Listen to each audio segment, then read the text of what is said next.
out unscathed. The All Progressives Congress leader, Muhammadu Buhari, beat the incumbent president, Goodluck Jonathan, by a difference of about 2.5 million votes. And then last week, of course, we had the governorship and state assembly elections, and some of them were determined inconclusive, and their reruns in 3 or 4 states scheduled for the 25th of April. Now, to look at the entire process with us this morning, it's my pleasure to welcome to my right the President of the Public Relations Consultants Association of Nigeria, Mr. John Ehigweze. Thank you very much. Good morning. Glad to be here. And on my left, it's my pleasure to welcome Oscar Omundiwe, a social commentator. Thank you. Thank you. As well as Dr. Austin Tam George, Executive Director, Institute of Communications and Corporate Studies, as well as a former lecturer at the University of Cape Town. Thanks for having me. And thank you very much for joining us.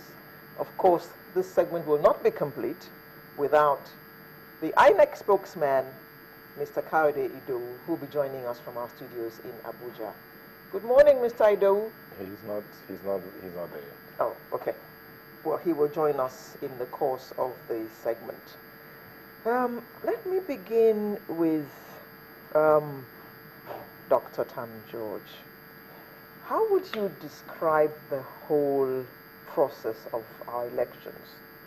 March 28th, April 11th.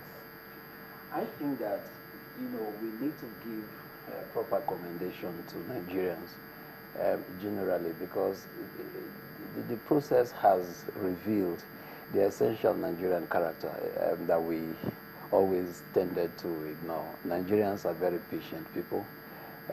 They have tremendous respect for democratic processes. But unfortunately, I suspect that ordinary Nigerians are way ahead of our politicians. In the sense that Nigerians simply want to get on with their lives. They simply wanted to choose their leaders and get on with their lives. But unfortunately, we have noticed during the elections, both the national and state elections, sporadic incidents of violence, ballot box stuffing. But generally, the process has been credible.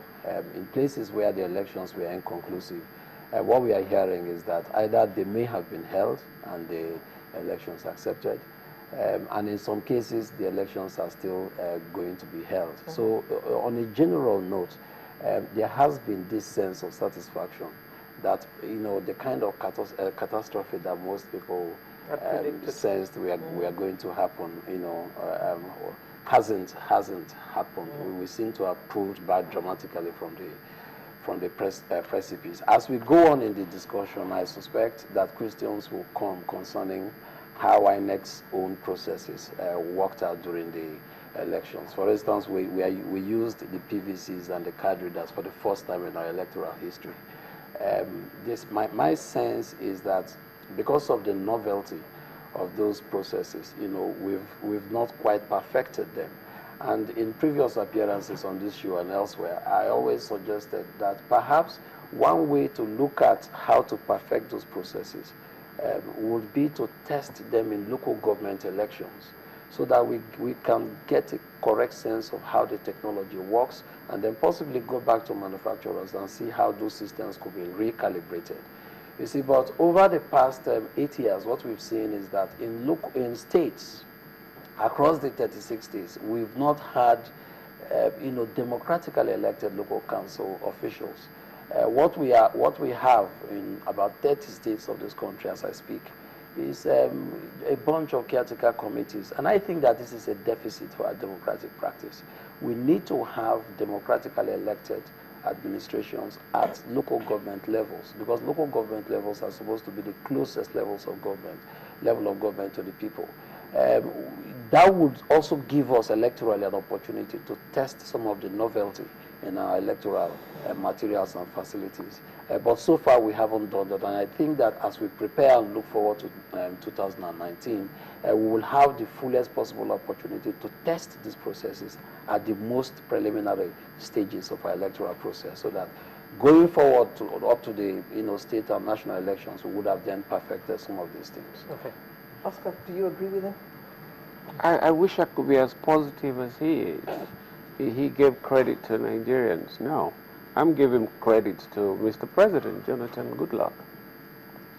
If he behaved differently, Nigeria will be burning right now. That is a fact.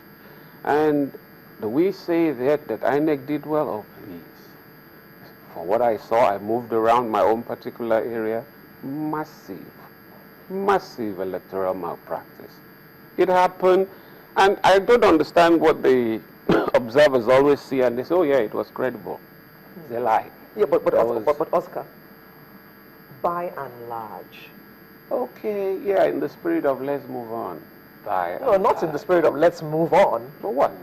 People were outricking each other. That's all that happened. Yeah, but compared to the elections of 2011, 2011 was wonderful. 7 was horrible. And guess what? We had a great man who came there, became president, he benefited from it, and he confessed, look, this thing was not too good.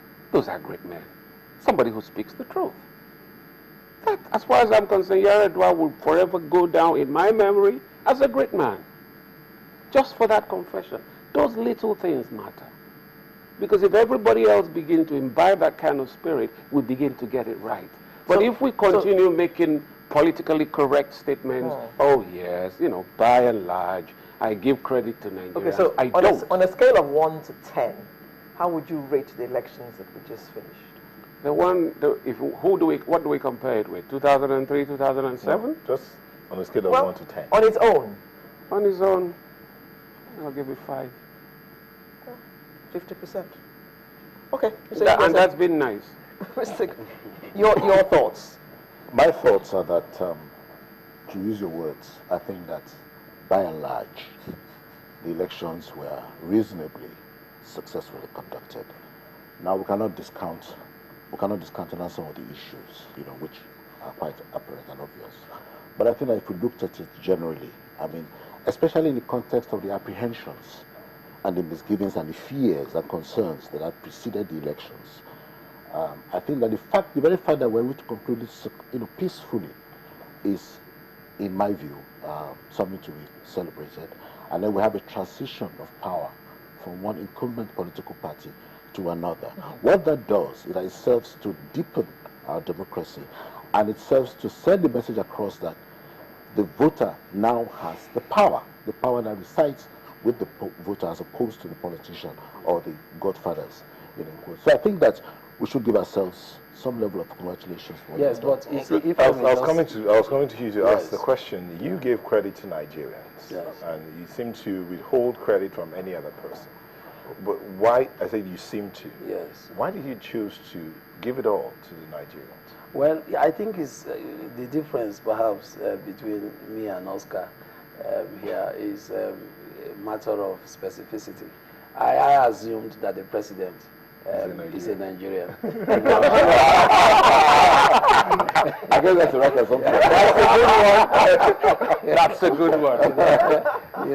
So, we are on the same page in the sense that, he just brought some specificity. And I think this is a serious observation that Oscar has made, and his cynicism is very well placed. For instance, we saw in the course of the process very disturbing scenes of underage voting in the north.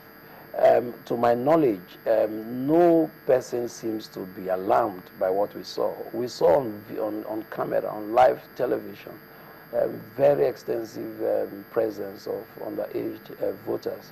We also saw situations where INEC personnel simply didn't show up 5-6 hours into the electoral process. I think that all these were inexcusable, given that we had 4 years to prepare for this.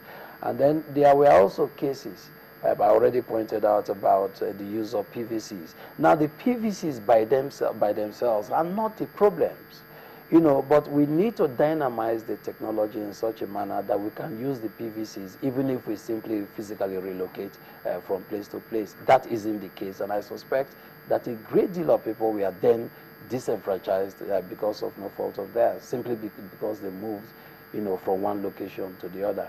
And then the other point it has to do with the credibility of the process itself. I think that it's not enough simply to consider elections in the